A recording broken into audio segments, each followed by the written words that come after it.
Today's news topic is Ethereum 2.0 merge. So I will be discussing in different perspectives. So here is all you need to know about it. So let's begin. I will be covering the following topics to make you better understanding. That we will take it from what exactly the ETH is and what is the value it holds into the market and what huge impact it can happen for any updates when it comes to Ethereum. So then we will discuss that what is Ethereum 2.0 merge is and what upgrade they are planning and what they are doing it. After that, we will talk about that what steps have been taken and what other steps will be taken and when. And after this migration or this upgrade, what repercussions are possible and what rumors are around and misconceptions to be clear. So let's begin. When it comes to Ethereum, at the moment Ethereum holds into the market more or less 20% of market share from overall cryptocurrency, which is more than half person. You can say more than half of Bitcoin, and Bitcoin is holding like 38.9% market share in total.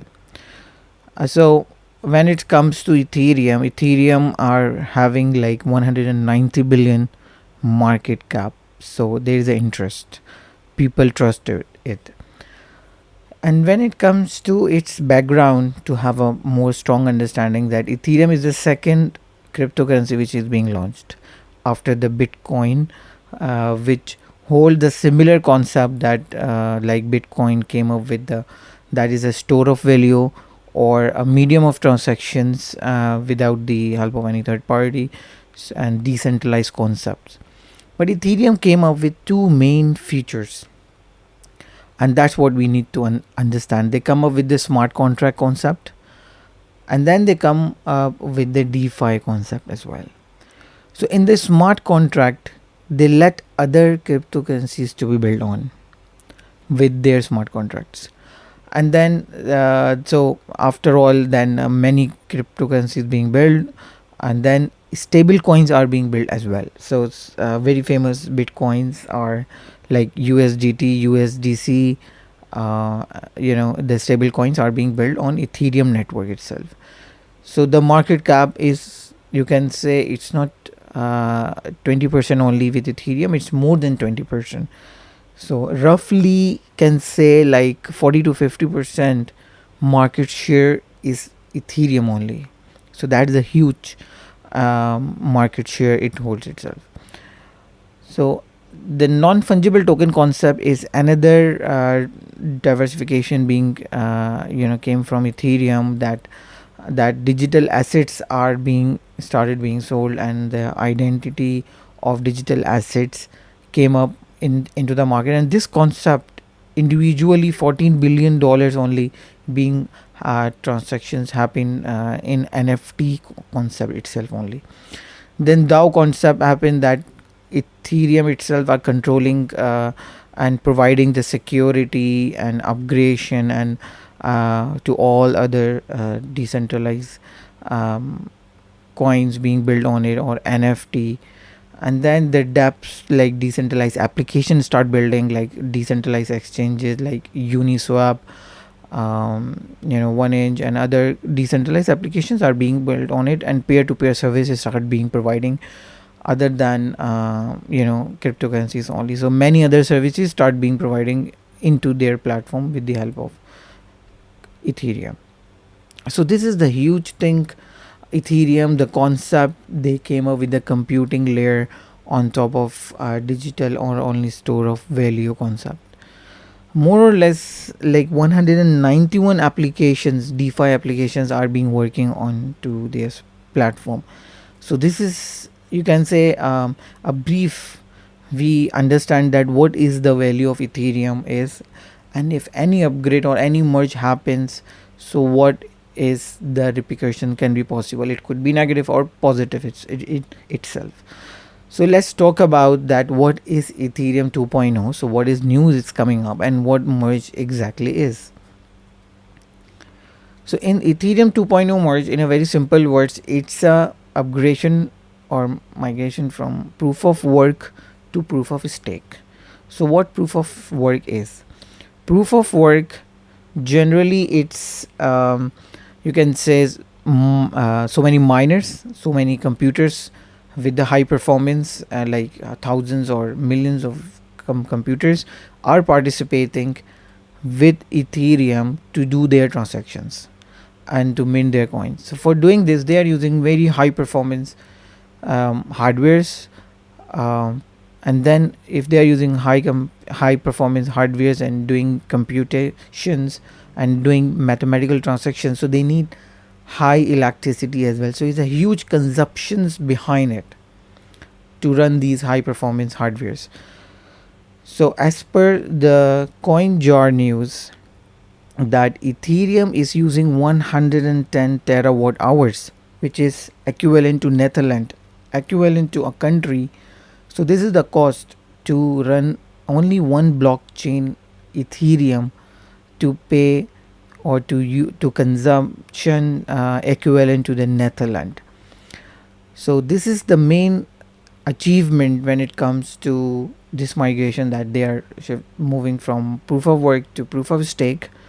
So the electricity consumption will be very less, 99.95% less than proof of work.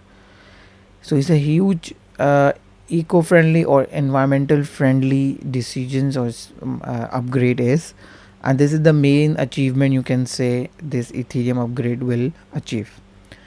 And definitely the millions of hardware, high performance hardware being involved, so there will be less validators will be involved, um, and those validators are will be staking the high voltage, the high you can say Ethereums to be selected to be have a higher chance to do the transactions or minting the blocks. And definitely both side in proof of work also they were earning a chunk of transactions, and they were earning when they were issuing the blocks. So they were randomly in proof of work, they were being selected randomly and based on their performance of their hardware, how fast they are. So that's they being selected. And then the decentralization, it was bit stronger when it comes to proof of work. But in proof of stake, the validators are countable, lesser than proof of work, but still there are plenty of validators and they are staking their two high coins. And then whoever being selected, they will be doing the block issuance, and definitely validators will be doing the transactions also, so they will be earning their portion from the transactions itself. So the achievements are two main achievements: electricity and the validators. And their validators, they will have predefined policies they need to follow for security reasons itself, you can say. So the Ethereum have been taking the steps which are like beacon chain. In the beacon chain, which they have been launched in December 2020, this is the start or the trial time or being a testing phase for the ETH 2.0, to make sure that the migration or the merge will be very smooth. So they have different test phases for this. For these test phases, 400,000 validators have been registered and 13 million Ethereum have been staked as well. So at the time of merge, so 400,000 validators will begin it, and the smooth transaction will be begin. So the next step is the merge, which have been scheduled on 15th of September most probably, as they have been announced, and it will be with EVM state of ETH pure POW chain. So that is a transition sequence, you can say. And the next step which have been they have been have been discussed, or you can say they have been planned, is shredding. So that will be the next step, and will be discussed the further step in upcoming videos. So let's talk about what are the repercussions, or you can say, and misconceptions are in the market, that what would could happen.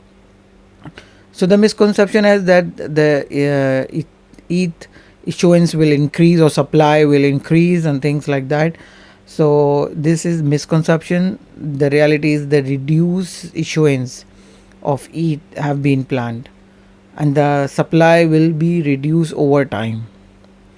So whenever transactions are being happening, so it will be, and then they have been scheduled the triple halving concept as Bitcoin have. So there will be scheduled halving as a Bitcoin have. Another misconception is that the transaction fees will be decreased, but this is not the case in this merge. The It will not reduce the transaction fees, so the transaction fees will remain the same, but the transaction will be bit faster than before.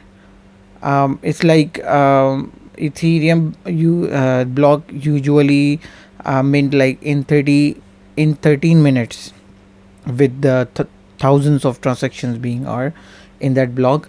So there will be like 12 minutes, you can say, somehow. So minor difference in transaction speed.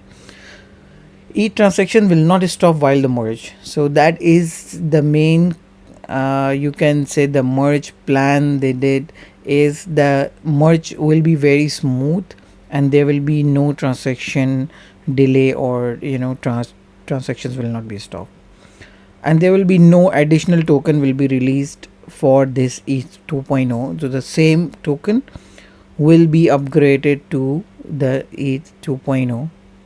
So there is another misconception. So these are the main, you can say, repercussion concerns. So the countdown, it's being, so almost 12 days are remaining, as they have been announced the 15th of September on 11 a.m. CET time. So countdown has been begin. We have been discussed what is exactly the merges. So the questions is very famous. So this is CoinMarketCap, and then yes, people are really recommending to do this merge and upgrade, as it's POS, which is environment friendly, and it's good for environment. So many companies and people are recommending. So what other coins, or you can say others, will take advantage? Of course other will be following the same concept also in future, as POS will be the most demanding consistent most demanding way of Ethereum itself, you can say. So I hope you like the video. If you have any further questions regarding the same, so you can write in the comment section. I will take the questions to answer in the next video. So see you in the next session. Thank you for watching. See you in the next lesson. Thank you.